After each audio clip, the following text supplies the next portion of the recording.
Hi, this is a presentation about Julie S. Vargas. My name is Lori Cross. This is class ADSE 619 with Dr. Cohen.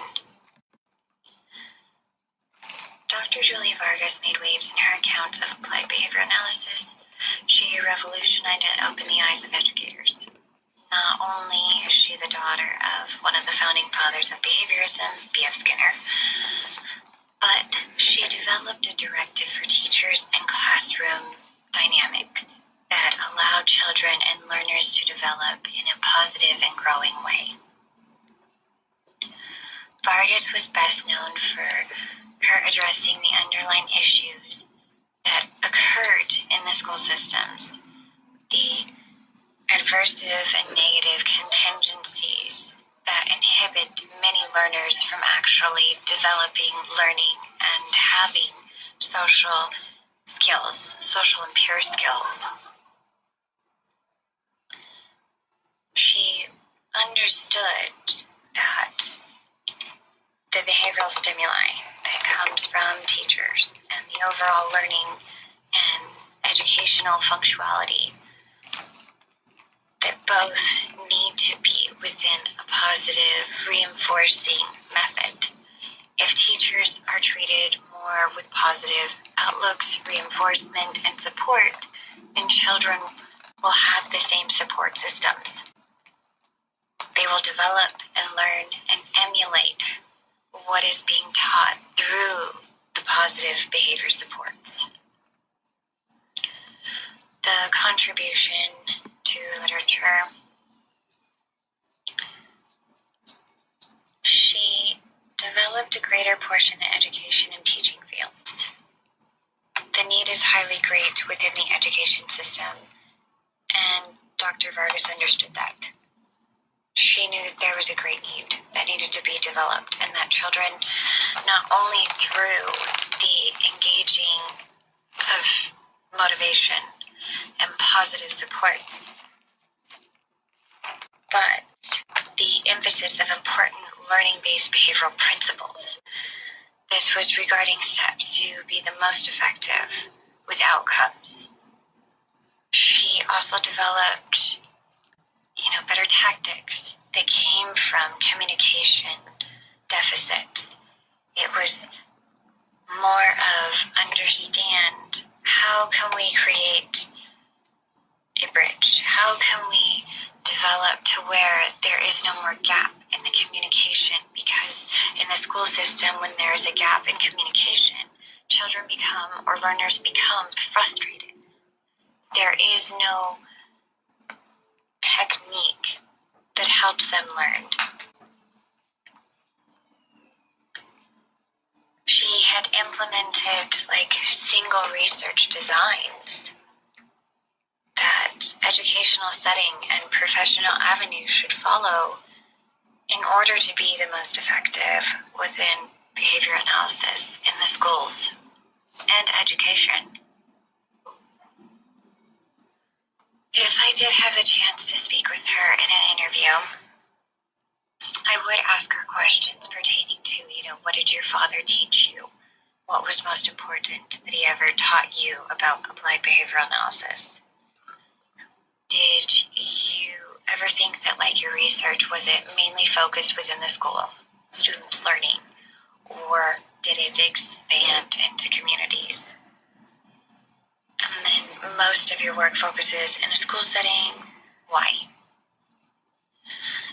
And then, another question I find important is, Dr. Vargas, do you think that teachers were treated with positive behavior supports would more likely treat students better as well? And then, Dr. Vargas, what do you feel was your greatest accomplishment in this field of behaviorism before you had retired? These are questions I would love to have the answer to.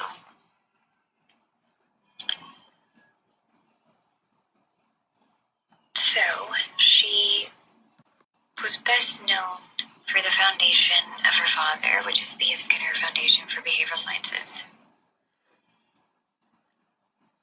She was also known for her continuing motivation, and the importance of learning-based behavioral principles. Regarding the steps, creating both behavioral and structural dynamics.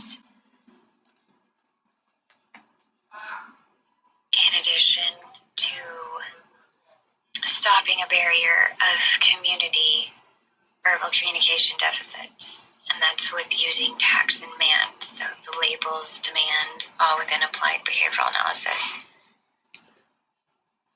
She also expanded within the education system of no child learns the same, that every child learns differently, and it's important to understand how do they learn, and that behavioral stimuli, positive reinforcement, and contingencies can add to overall learning and education functionality, that there's a great need, portionary need to education and teaching fields,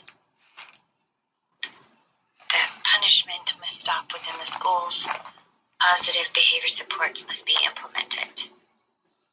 In turn, she also did increase many board members, psychologists, individuals to become part of applied behavioral analysis, to further be successive an approximation for developing new learning behaviors. Here are some of her works that she did do. It's behavior analysis for effective teaching, a behavioral approach to teaching of composition, contributions of verbal behavior. The road less traveled is where she did this simple study of how many individuals switched professions, or how many professionals had decided that applied behavioral analysis was really what needs to be implemented in education systems.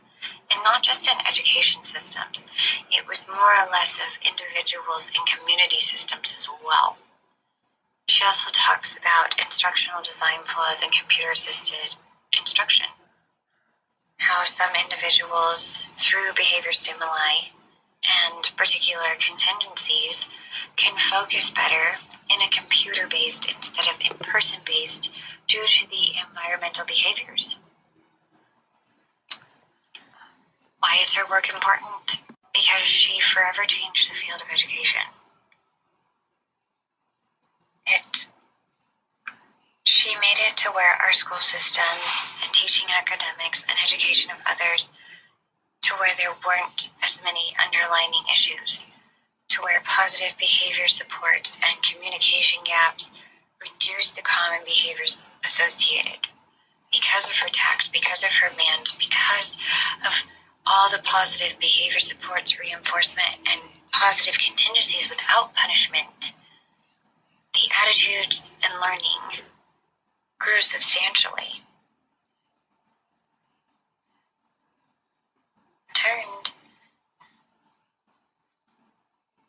She eliminated negative contingency and aversive effects, increased learners' motivation, and help inspire their needs by focusing upon the individual's strengths.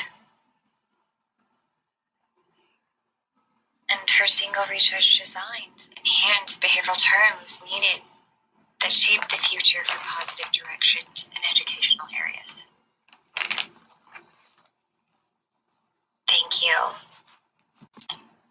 These are the references I used, and this has been a presentation on Dr. Julie Vargas. I hope you enjoyed.